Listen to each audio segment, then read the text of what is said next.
They really want me to believe that meatloaf is a casserole?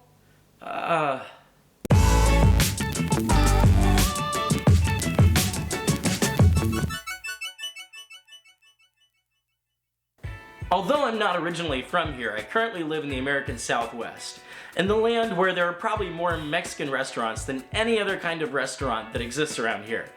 And I have been to Mexico and I have enjoyed the food there immensely, and I can even say that Mexican food is probably one of God's greatest gifts to mankind. I can also say without hesitation or reservation whatsoever that casseroles are also one of God's greatest gifts to mankind. A one-dish meal that'll probably increase your chances of a heart attack tenfold. So to combine casseroles and Mexican food into one dish, what could possibly go wrong? As it turns out, today's recipe manages to screw up both of those food categories. Despite its name, it's not actually Mexican in any way whatsoever, nor is it a casserole, even though it comes from a book that is literally called the Casseroles cookbook. I apologize to all of my Mexican friends watching this video, because to attach the word Mexican to this recipe is truly a crime against the culinary arts. Today, we are making Mexican hamburger pie, a recipe from a cookbook, as we already said, titled The Casseroles Cookbook, distributed by Nitty Gritty Productions in 1977. I think their definition of a casserole is pretty darn loose on this one. As always, we are going to start by preheating our oven, this time to 425 degrees Fahrenheit.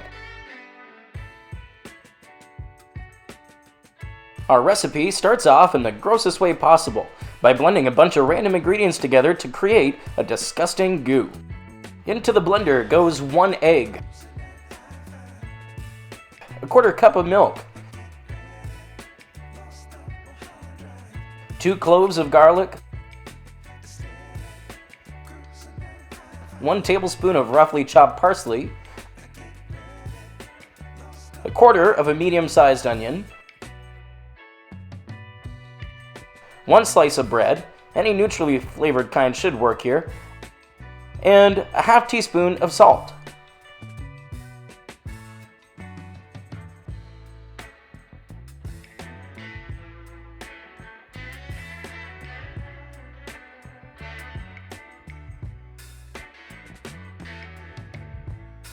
Now, I've got to admit that at this point this stuff is looking pretty gross. And I'd also like to say there's a but here, but there's no but. The recipe then tells us to break apart a pound of hamburger into a bowl, and then to pour our beautiful blender goo into the torn apart meat. Why we needed to tear apart uncooked hamburger, I'll never know. Using your hands, combine the meat and the blender goo until well combined.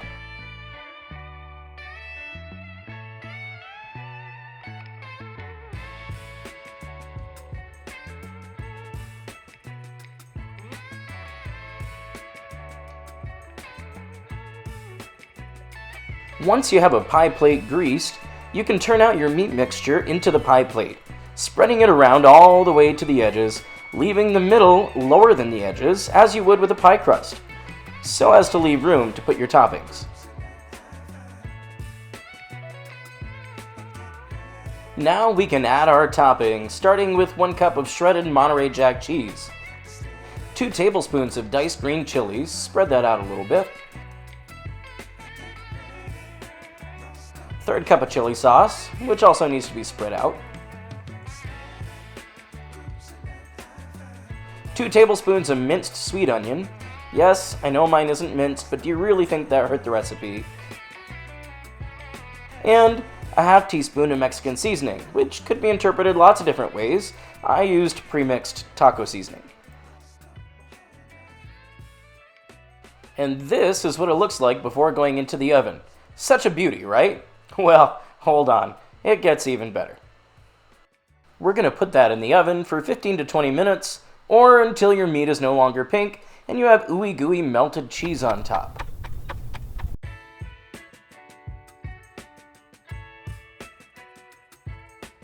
And there we have it, Mexican hamburger pie. A strange little concoction that I have consistently run down in this video.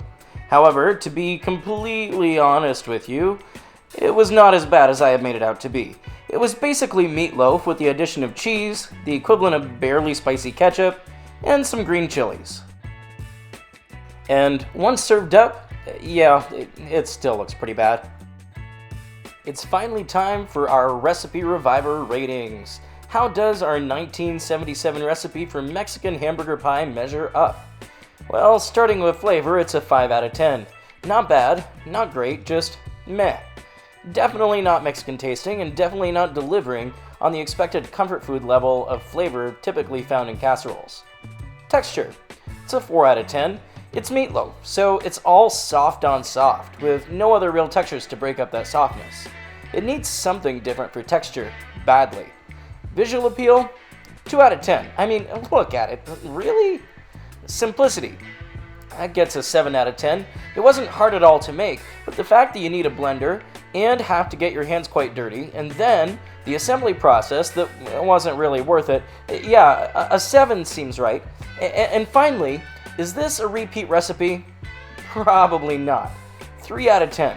But it wasn't so bad that if I had to eat it again, I could.